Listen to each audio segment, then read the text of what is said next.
parents, welcome to part 3 of talking about number sense, building number sense with your preschool through second grade child. And last 2 times we were together, we talked about how that develops in young children, and we talked about some things that you can do at home. So in part 3, we're going to talk a little bit more about games and other activities you can do to help build that foundation of good number sense for your child. Of course, there are many different ways that you can build good number sense with your kids at home, just in everyday situations. But games are one of the best ways that we have to help kids really build some strong understanding of numbers and how they work. And games don't have to be a big deal. They don't have to be expensive. I'm going to show you a few ways that you can just use everyday things around your house to help your children to use numbers in meaningful ways. Here's an example of a simple game you can play at home just using some counters. I have these little counters like you might have in a game, but you could use beans, you could use pennies, you could use cotton balls, whatever you have that you can use for counting. So I created these cards that are just drawings. You can do it in different ways. I just used collections of dots, for example. So I might make a whole stack of different dot cards. And then I've made these cards that say same, less, or more. So in this game, it's a simple game. You just ask your child, or you show your child one of the cards. So for example, I might start with this card. They're going to count how many are on the card and see that there are 6 on this card. And then they're going to count out a set that's the same amount as what I have on my card, or a set that's less than what I have, or a set that's more than what I have. So here's an example. I built a set that has the same amount as my card. There are 6 on my card, and there are 6 in my set, but you notice that my set looks different than the set of circles I have on the card. One of the things we want kids to learn in those early years, particularly in preschool, kindergarten, and first grade, is to have that understanding that number means a value of something, and that changing the arrangement of that number doesn't change the value of that number. Here I made a set that has less than 6, so I have a set of 3, and we can talk with our child about how do we know that it's less, how many fewer do I have here than I have in this set. In that case, kids might actually line up or match 1 to 1 and see that I have 1, 2, 3, but I can see that this set has 3 more than the set that I had originally made. One of the best ways young kids can understand more than and less than is by actually matching it up like that. And then over here, again, my starting card was 6, and I have a set that has more than 6. So I have 3, 6, 7, 8. One of the things we might ask students to do is to say, how many more do I have than I had on my card? They can, again, match that up and see that I can match these 1 to 1. So there's 1, 2, 3, 4, 5, 6, and I have 2 more than I had in this set. So one of the things we want kids to do is to start using that language of mathematics, more than, less than, same as, or equal to, and then talk about justifying how they know. And we want them to use words like 2 more than, or 1 more than, or 3 fewer than. Here's another example.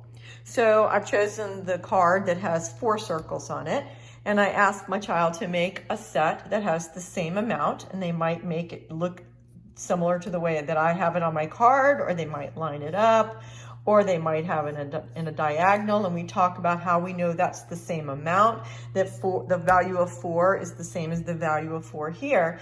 And then I can change up that game a little bit by saying things like, can you make a set that has 2 fewer than this set? So we could talk about how we know that a set of 2 is exactly 2 less than the set of 4. And then over here it says more than, so 2 more than. So I can make my set of 4 and ask the child, can you find 2 more than that? And they could make a set that has 1, 2 more. And we're using strategies like counting on. That's a strategy we want kids to learn in those early years. First, they count all, and then they start to be able to say, well, I already know that's 4. If I add 2 more, that makes 1 more is 5, 1 more is 6. So you can change up these numbers and say 1 less than, 1 more than, 3 less than, 3 more than. One of the strategies we want our students to build in those early years is knowing close to numbers, like what is 1 less, what is 1 more, what is 2 less, what is 2 more, and so forth, because we want to eventually build on that with numbers when we start thinking about place value to say, well, if I have a set of 4, what would 10 more than that be?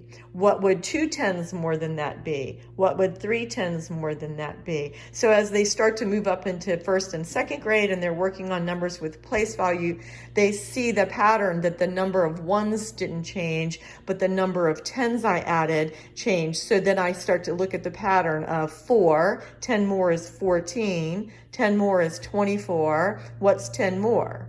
34, what's 10 more? 44, and we can do that with numbers going backwards as well. If I start with the number 44, what's 10 less? What's 20 less? What's 30 less? So we start to build that concept by playing simple games, just using some cards and some counters like this. Another great tool for using to make sets is to use things like dice. So I just have some dice lying around here from other games that I've played with kids. But if you don't have any dice lying around, you can make your own spinner.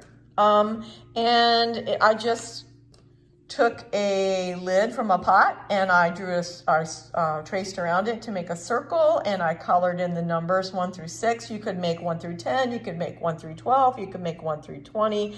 For our younger students, we could work on just numbers through, say, 3 or 4. And so all I did is create a little spinner, and I can take a simple paper clip and a pencil, and I can hold the pencil in the middle like so, and then I can spin the spinner.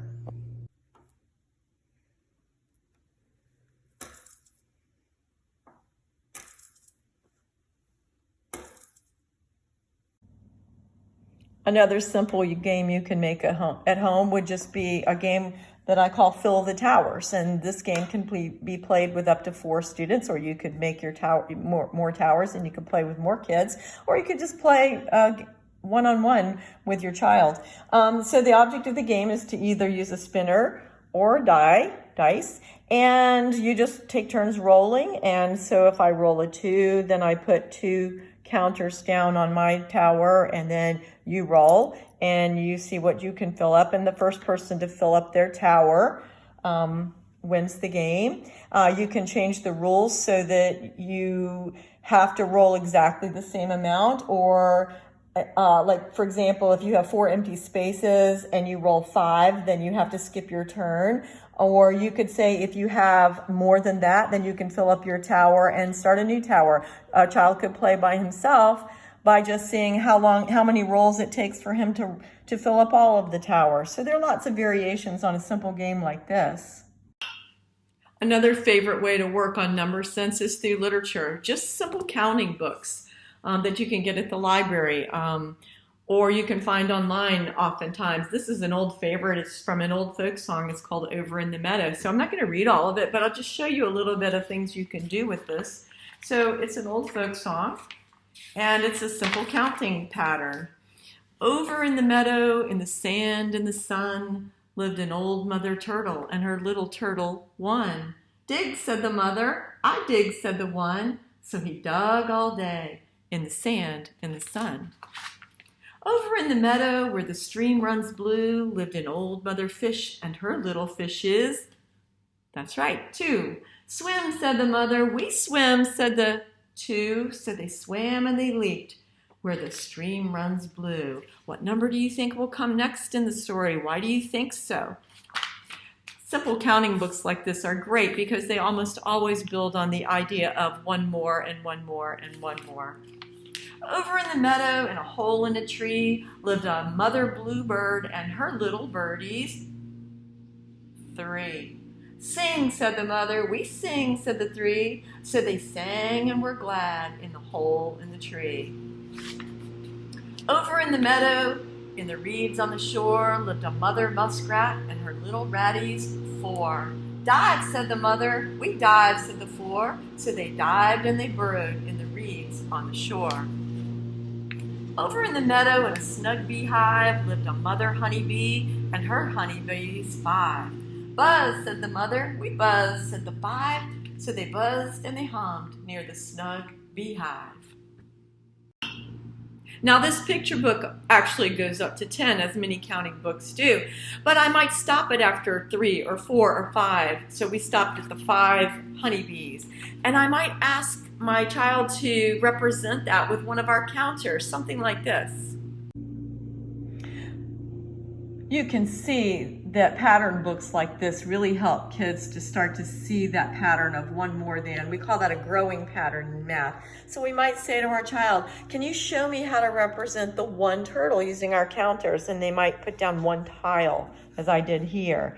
And then the next part of the story showed that there were 2 fish. How could we represent the 2 fish? Well, we could put 2 fish next to it, and we can see that there was 1 more fish than there was turtles. So 1 and then 2 was 1 more.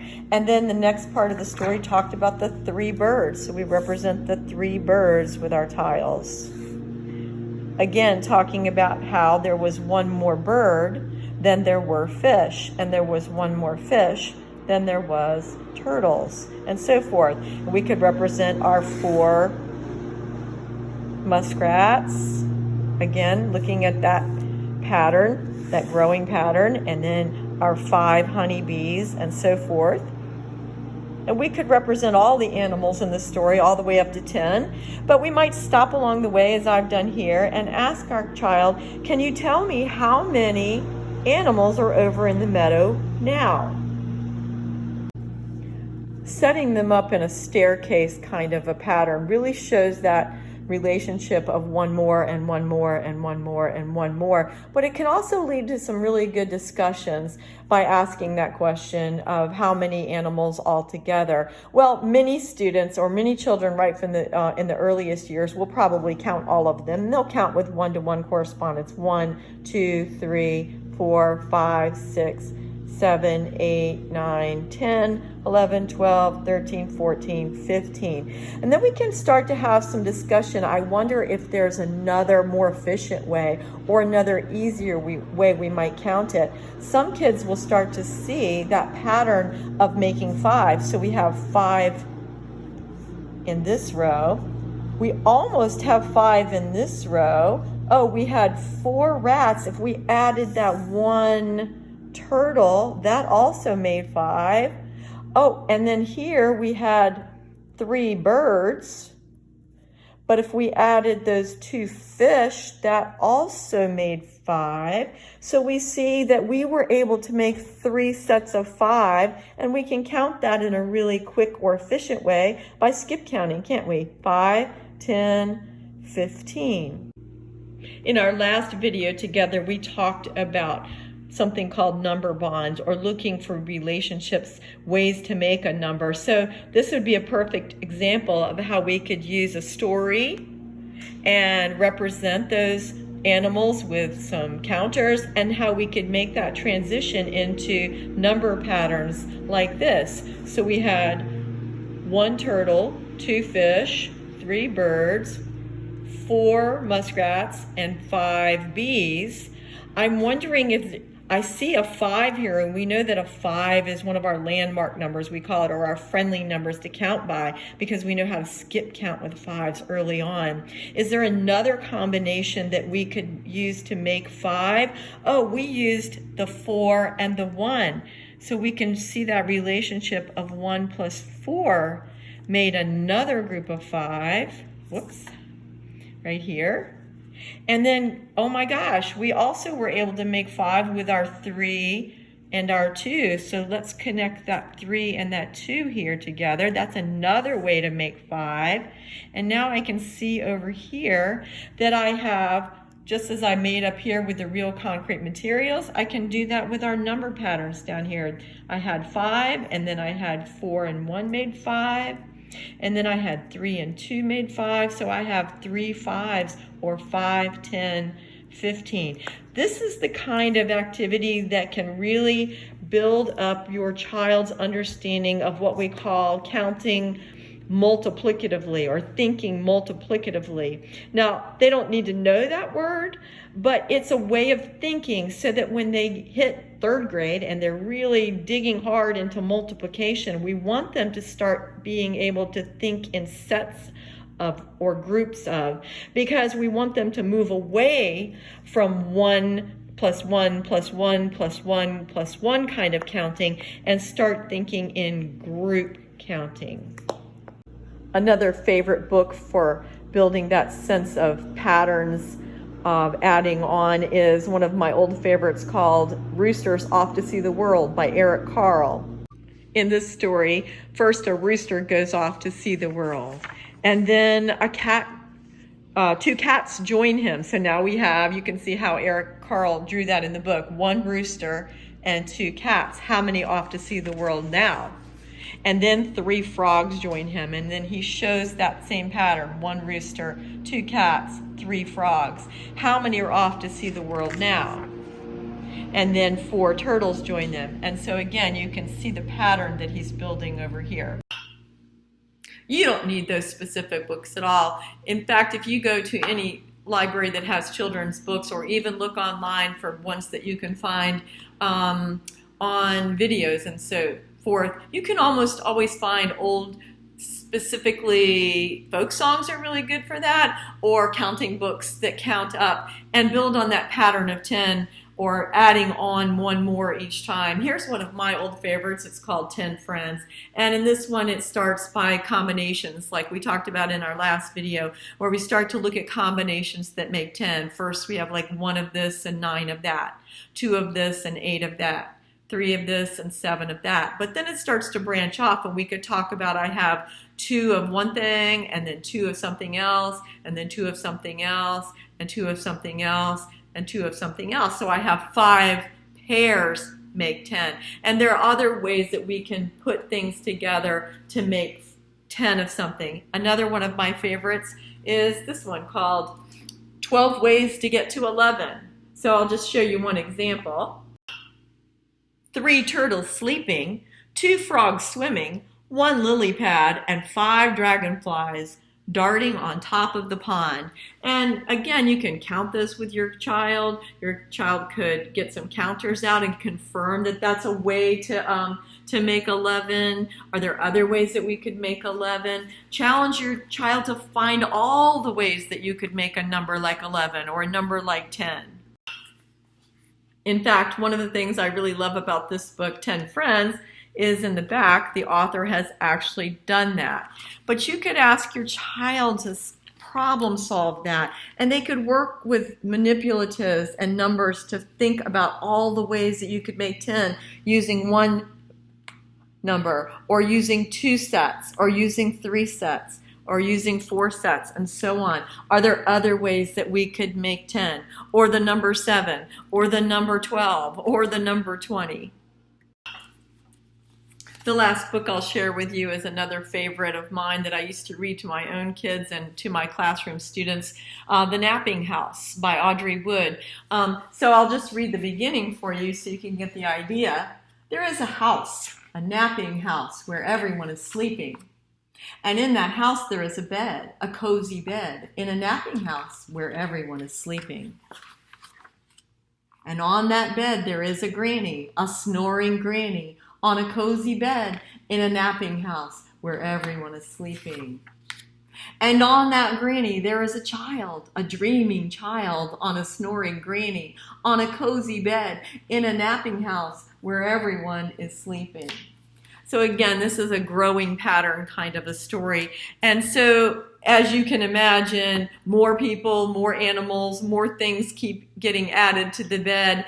And one of the questions that I could ask my child afterward would be, how many feet were in that bed. And they would have many different ways to think about how they could solve that. They could use some manipulatives. They could draw pictures. They could use their knowledge of numbers. And then one of the things that I have often done with my own kids is to have them just make a representation. So here I actually made a little origami house, and you can look up online and see how to make a really simple origami house. And inside we could draw all of the living things that live in our house. We might have fish, we might have dogs, we might have cats, we might have children, we might have grandparents, we might have mommies and daddies, anything that lives in our house. And then up here at the top, we say, we have blank number of feet at our house, and then somebody could try to guess what lives at my house, and they could open up and see what lives at my house. For example, if I had 12 feet living at my house, I might have 6 people. Here's an example that my own son made years and years ago. So he made the little origami house, and he wrote at the top, how many feet live at my house? And the answer was 20. And then everyone in the group, or everyone who came over, or his friends or classmates, would have to guess what lives at my house. This is a great kind of combination, open-ended problem, because there are lots of different answers to that. I might have 10 people that live at my house, and each person has 2 legs. Can you guess what lived at my house at that time? Well, we can open up and see what he drew inside. He drew some stick figures, and he showed Mom and Dad and him and his brother and our dog Buddy and our 2 cats. So that made 4 people, 2, 4, 6, 8 legs, 2 cats, that was 8 more legs, and 1 dog with 4 more legs, and altogether that made 20 feet that lived at our house. These are great problems for kids to solve because, again, they could have many different answers. I hope you got a few good ideas and ways you can work with your child at home. These are foundational skills for our little ones, for our pre-K, K1 and 2 kids that really have a huge impact as they go through math in their later years through elementary and then into middle school and so forth. It doesn't take a lot of expensive things. It just takes some good discussion time with your child, simple things you can find around the house to work on, and simple questions you can ask your child. Thanks for coming by, and I hope to see you next time.